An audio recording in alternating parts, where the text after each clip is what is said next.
जी बिल्कुल, इस वक्त मौजूद हूँ 189 रसूलपुर में, जहाँ पर बिजली के मनसूबों को अपग्रेड किया गया है। चेयरमैन फेस्को मलिक तहसीन अवान की जानिब से मुख्तलिफ चकूक में नए ट्रांसफार्मर नस्ब किए गए हैं, जो कि दरीना मसला था इलाका मकीनों का कि बिजली की जो फ्राहमी है उसमें काफ़ी रुकावट पैदा कर रहे थे। वोल्टेज का भी प्रॉब्लम आ रहा था, जिस वजह से शदीद परेशानी के आलम में मुब्तला थे, जिनकी मुश्किलात का जो है वो फिल फॉर हल करते हुए मलिक तहसीन अवान साहब ने मुख्तलिफ चकूक में ट्रांसफार्मर नस्ब किए हैं और इस पर अहले इलाका इनका शुक्रिया अदा करने के लिए यहाँ पर इकट्ठे हुए हैं। इस मौका पर हम बात करते हैं मलिक तहसीन अवान साहब से और उनका मौक़िफ़ जानते हैं। जी, तो तहसीन साहब, इस बात में कोई शक नहीं कि फेस्को इंतज़ामिया जिस तरह से लोगों की खिदमत कर रही है, ये जहाँ आप अपना फ़राइज़ मनसबी सर अंजाम दे रहे हैं, वहाँ आपने कहा कि खिदमत करना, अल्लाह ताला को राज़ी करना, मखलूक खुदा की खिदमत करना और अपने ओहदे को ये समझ कर करना, ये एक दीद नहीं है। इस हवाले से क्या कहेंगे आप?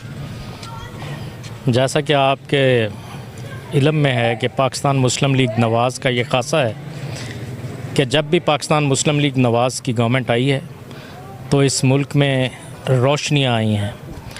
आज हम जितने पाकिस्तान में जितने बड़े तरक्याता काम आप देखते हैं, उनमें अल्लाह के फजलो करम से पाकिस्तान मुस्लिम लीग नवाज़ ही आपको पीछे नज़र आएगी। उसी कड़ी को आगे चलाते हुए मेरे कायद मियाँ शहबाज शरीफ साहब ने एज़ प्राइम मिनिस्टर पाकिस्तान और राना सनाउल्लाह खान साहब ने एज़ इंटीरियर मिनिस्टर पाकिस्तान और पंजाब के प्रेसिडेंट पाकिस्तान मुस्लिम लीग नवाज़, उन्होंने जब मेरा नोटिफिकेशन किया और मुझे यहाँ भेजा, तो मैं अपनी पार्टी और अपने कायदीन के उसी खासे को लेके आगे चल रहा हूँ और इंशाअल्लाह अल्लाह के फजलो करम से आगे चलेंगे। ये जो कड़ी आपको नज़र आ रही है कि आपको फेस्को के तमाम डिस्ट्रिक्ट्स में एक नुमाया चेंज नज़र आया है, जिसका ये गांव जिधर मैं अब खड़ा हूँ, ये गेदड़ी हमारे फैसलाबाद डिस्ट्रिक्ट का बड़ा अहम गांव है और इस गांव को बड़ा ही डेवलप्ड गांव समझा जाता है। लेकिन जब मैं चेयरमैन बना और यहाँ के मुअज़्ज़िज़ीन मेरे पास आए तो मुझे पता चला कि यहाँ पे बिजली के बेइंतहा मसाइल हैं। तो मैंने अल्हम्दुलिल्लाह जो इनकी 25 साला महरूमियाँ थीं, उनको हमने दूर किया अल्लाह के फजलो करम से। आज इनकी जितनी इनके गांव की इजाफ़ी आबादियां हैं, उनमें बिजली चल रही है। हमने अभी तक यहाँ पे पिछले कोई 4-6 महीने में हमने कुछ 6 ट्रांसफार्मर्स यहाँ पे लगा दिए हैं। जो इनके और मसाइल हैं वो मुझे इन्होंने बताया। 2 ट्रांसफार्मर्स मैं अभी ऐलान करता हूँ, 2 और नए ट्रांसफार्मर्स का, वो भी हम इंशाअल्लाह आपको इसी हफ़्ते में दे देंगे। इसके अलावा जो वहाँ अहले इलाका के लिए और कोई बिजली के मसाइल हैं, जहाँ पे वोल्टेजेस पूरे नहीं हैं, प्रॉपर हमारी इलेक्ट्रिफिकेशन नहीं हुई, उसके लिए भी मैंने कह दिया है। हम इंशाअल्लाह बहुत जल्द आपको इस गांव को, अल्लाह के फजलो करम से मेरे पास इस वक्त जो मनसब है अल्लाह का दिया हुआ, वो है वापडा। तो मैं इंशाअल्लाह वादा करता हूँ कि गेदड़ी को वापडा के हवाले से मसाली गांव बना देंगे इंशाअल्लाह। जिस तरह आपने कहा कि आप अपने मनसब पर रहकर खिदमत कर रहे हैं आवाम की, अगर आप सियासत में आते हैं, अगर ये लोग आपको इलेक्ट करते हैं, तो पार्लियामेंट में जाकर जो आवाम के मसाइल हैं इलेक्ट्रिसिटी से हटकर, उनको भी हल करने की आप कोशिश करेंगे? ये अल्लाह के फ़ैसले हैं। मैं बड़ा तवक्कल वाला आदमी हूँ। मेरा अल्लाह बड़ा बेनियाज़ है। इंशाअल्लाह अल्लाह के फजलो करम से मैं हमारा फरवरी में इलेक्शन है और इंशाअल्लाह मैं अपने इन बुज़ुर्गों और अपने भाइयों की दुआओं से अल्लाह की रहमत से असम्बली में होऊंगा।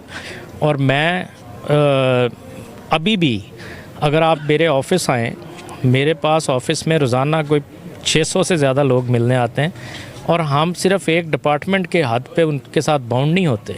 मैं तो दिन रात काम करने का आदी हूँ और मैं तो हर डिपार्टमेंट, जहाँ भी जिस बंदे को कहीं ज़रूरत महसूस होती है, हम उसका काम करते हैं। तो अल्लाह की रहमत से फरवरी में इंशाअल्लाह अल्लाह के फजलो करम से गवर्नमेंट पाकिस्तान मुस्लिम लीग नवाज़ की बनेगी, 2/3 अक्सरियत से बनेगी। क्या इंतखाबी मुहिम के हवाले से भी कुछ लोगों से गुफ्तगू हुई है या कुछ इस पर भी वर्क जारी है? कोई पार्टी क़यादत से भी राब्ते में है? मैं 2008 से अपने हल्के में हूँ जी। पाकिस्तान मुस्लिम लीग नवाज़ ने मुझे पहली दफ़ा 2008 में टिकट दिया, फिर 2015 में मुझे टिकट दिया और मैं अल्लाह के फजलो करम से इसी हल्के से चेयरमैन यूनियन कौंसिल मुंतखब हुआ। फिर 18 के इलेक्शन में मुझे पार्टी ने दोबारा MNA के लिए नामज़द किया, मुझे टिकट दिया गया। फिर कुछ मसाइल ऐसे थे कि पार्टी चाहती थी कि यहाँ पे इंडिपेंडेंट इलेक्शन करवाया जाए। हमने इंडिपेंडेंट इलेक्शन करवाया पाकिस्तान मुस्लिम लीग मियां नवाज़ शरीफ के वोटर ने मियां नवाज़ शरीफ को वोट दिया। वो बेशक किसी भी निशान पे अलॉट किया गया, किसी भी निशान को दिया गया, अगर मियां नवाज़ शरीफ साहब अपना इंतखाबी निशान यहाँ पे अलॉट करते तो उनका कैंडिडेट जीतता। जैसा कि पार्टी का फ़ैसला था, पार्टी ने फ़ैसला किया और एक इंडिपेंडेंट इलेक्शन हुआ। उस इंडिपेंडेंट इलेक्शन में जीतने वाले कैंडिडेट ने जाके पीटीआई का सहारा लिया और पीटीआई में शामिल हो गए और उन्होंने 4 साल ना सिर्फ इस इलाके को बल्कि इस मुल्क की तबाही का हिस्सा बने। जो इस मुल्क की तबाही का हिस्सा इमरान ख़ान है, उतना ही हिस्सेदार हर वो एमएनए और एमपीए है जो उसमें शामिल हुआ। तो आज अल्लाह के फजल करम से पाकिस्तान मुस्लिम लीग नवाज़ दोबारा अपने रीस्ट्रक्चर कर रही है, अपना इलेक्शन लड़ने जा रही है। राना सनाउल्लाह खान साहब पंजाब के प्रेसिडेंट हैं। पार्टी अपना फ़ैसला कर रही है, पार्टी फ़ैसला करेगी।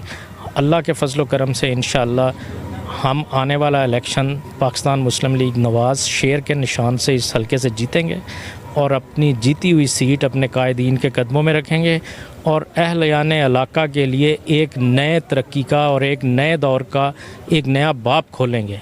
अल्लाह के फजल करम से ये सिलसिला जारी रहेगा, जारी है और इंशाअल्लाह। तो लास्ट में मलिक साहब आपसे एक बड़ा इंपॉर्टेंट सवाल है। आपने कहा कि यहाँ से एक आज़ाद उम्मीदवार जीता, वो पीटीआई में गया, पीटीआई में जाने के बाद वो फिर पीडीएम में चला गया, तो कहीं ना कहीं ये भी कहा जा रहा है कि वो पीएमएलएन के टिकट के लिए मजबूत कैंडिडेट हैं, उनको टिकट मिल जाएगा क्योंकि उन्होंने पीटीआई छोड़ दिया। तो मुकाबला नहीं होगा इस हल्के में पीएमएलएन के टिकट के लिए कैंडिडेट्स में, या फिर एक तरफा टिकट मिल जाएगा? अल्लाह के फजल करम से आपको पता है कि हम वो लोग वो हैं जो हज़रत यूसुफ़ अलैहिस्सलाम के भाई हैं। उन्होंने ये कल भी साबित किया है, उन्होंने आज भी साबित किया है और वो आइंदा आने वाले दिनों में भी साबित करेंगे। ये हज़रत यूसुफ़ के भाई हैं, ये वक्त आने पे अपने सगे भाई को कुएं में गिरा देते हैं। तो इसलिए इंशाअल्लाह अल्लाह की रहमत से अल्लाह की ज़ात जो है पार्टी अपने कारकुन को तो कुएं में नहीं ना गिराएगी, जो माजी में होता चला जा रहा है कि हर कोई कहता है कि मैं नज़रियाती कारकुन हूँ। हम ये देखते हैं कि पैराशूटर अपनी जगह पार्टी में बना लेते हैं, लेकिन जो नज़रियाती कारकुन होता है उसे दीवार के साथ लगा दिया जाए। पैराशूटर भी उस हल्के में बनाते हैं जहाँ पे कोई कमज़ोर कैंडिडेट हो। तो तहसीन अवान अल्लाह के फजल करम से, अल्लाह की रहमत से इस पूरे डिस्ट्रिक्ट में अल्लाह के फजल करम से राना सनाउल्लाह खान साहब की शफ़क़त हम पे है। वो हमारे बड़े भाई हैं, उन्होंने मेरी क़यादत मेरे बड़े करीब है और इंशाअल्लाह अल्लाह के फजल करम से मैं इस डिस्ट्रिक्ट का अपने कायदीन की मोहब्बत और उनकी शफ़क़त की वजह से इस डिस्ट्रिक्ट में मैं वैसे ही अल्लाह के फजल करम से तमाम एमएनएस एमपीए से वैसे ही तगड़ा हूँ। ठीक है, तो साथ में पार्टी ने ये भी कहा है कि फेस्को ओहदे के साथ साथ अवामी राब्ता मुहिम को भी तेज़ किया जाए और अपनी मकबूलियत में इजाफा किया जाए सियासी सतह पर भी। तो कहीं मलिक तहसीन अवान साहब ये भी मिशन लेके साथ साथ चल रहे हैं। आपके सामने आज मैं अवाम में खड़ा हूँ रात के इस पहर में, और इस गांव में हमने कल ही अभी यहाँ से ये ट्रांसफार्मर चेंज किया है। तो ये मुहिम आपके सामने आपको नज़र आ रही है। तो लास्ट पर अपने हल्के के अवाम को कोई मैसेज, नौजवानों को, जिस तरह से वकास भाई ने आपको यहाँ पर बुलाया, तो लंबरदार साहब फैमिली और 189 इस हल्के का मिसाली गांव जाना जाता है और जो ये गांव फैसला कर ले उसका जो है वो इलेक्शन पे बड़ा असरअंदाज होता है। तो क्या कहेंगे आप हल्के के अवाम को, लास्टली नौजवानों को कोई मैसेज? जैसे मेरे बुज़ुर्ग मेरे साथ खड़े हैं, आप देख लें कि सारे नौजवान जो हैं वो मेरे भाई हैं और मेरे साथी हैं, वो मेरे साथ खड़े हैं और ये वो शेर हैं जो आपको अल्लाह के फजल करम से इस हल्के में नज़र आएंगे। मैं अपनी यूथ को सिर्फ ये पैगाम देता हूँ कि आप लोग अपना मुस्तकबिल आपने संवारना है, किसी ने आपके मुस्तकबिल को नहीं संवारना। आप लोग अपना हक मत छोड़ें। आज तहसीन अवान जिस जगह पे है वहाँ अल्लाह के फजल करम से कल इनमें से कोई होगा और इंशाअल्लाह होगा। और अल्लाह के फजल करम से बस आप मेहनत करें, अपनी पार्टी के साथ रहें, वर्क करें, अल्लाह को हाज़िर नाज़र जान के, और कोशिश करें कि आप जहाँ भलाई कर सकते हैं कर दें, जिसकी बेहतरी कर सकते हैं कर दें। मैंने ज़िंदगी में सिर्फ़ कामयाब उसको होते देखा है जिस शख्स ने फ़लाह की, जिसने अल्लाह की ज़ात को याद रखा और जिसके हाथ से खैर बटी और किसी का नुकसान नहीं हुआ। मैंने उस शख्स को ज़िंदगी में कामयाब देखा है। तो मेरा अपनी यूथ से यही मैसेज है कि अपनी ज़िंदगी अल्लाह की दी हुई ज़िंदगी को नबी पाक सल्लल्लाहु अलैहि वसल्लम के तरीक़े के मुताबिक, अल्लाह के प्रिंसिपल के मुताबिक गुजारें। तो अल्लाह की ज़ात आप लोगों को कामयाब करेगी। मैं तो कुछ भी नहीं हूँ, मुझसे भी बेहतर इंशाल्लाह यहाँ से आपको बच्चे नज़र आएंगे। और मुस्तकबिल इस यूथ का है जो मेरे सामने खड़ी है, जो मेरे भाई हैं, जो मेरे साथ हैं। ये इलेक्शन भी इनका है, ये हल्का भी इनका है, आज भी इनका है और कल भी इसी यूथ का होगा, और मैं हर वक्त इनके साथ हूँ। मैंने इनकी शफ़क़त से और इनके बताए हुए रास्ते पे चलते हुए 189 में 485 इलेक्ट्रिसिटी मीटर जो है ना बिजली के, वो मुख्तलिफ़ आबादियों में लगवा दिए हैं, ठीक है, और बिला तफरीक लगवा रहा हूँ। और जो बंदा भी मुझे कहता है कि भाई मैंने बिजली का मीटर लगवाना है, बाय गॉड अल्लाह को हाज़िर नाज़िर जान के, तो मैं उसका रात को दरवाज़ा खटकाता हूँ और उससे ID कार्ड की कॉपी लेकर उसकी फ़ाइल दर्ज करवा के उसको डिमांड नोट्स देख के इवन उसकी कॉपी फिर रिसीव करता हूँ जो पेड होती है, फिर उसका मीटर इशू करवाता हूँ। और पूरे डिस्ट्रिक्ट में 189 के अलावा अगर किसी गांव में इतने मीटर लगे हों तो मैं अपना सर कलम करवा दूंगा इनकी बदौलत।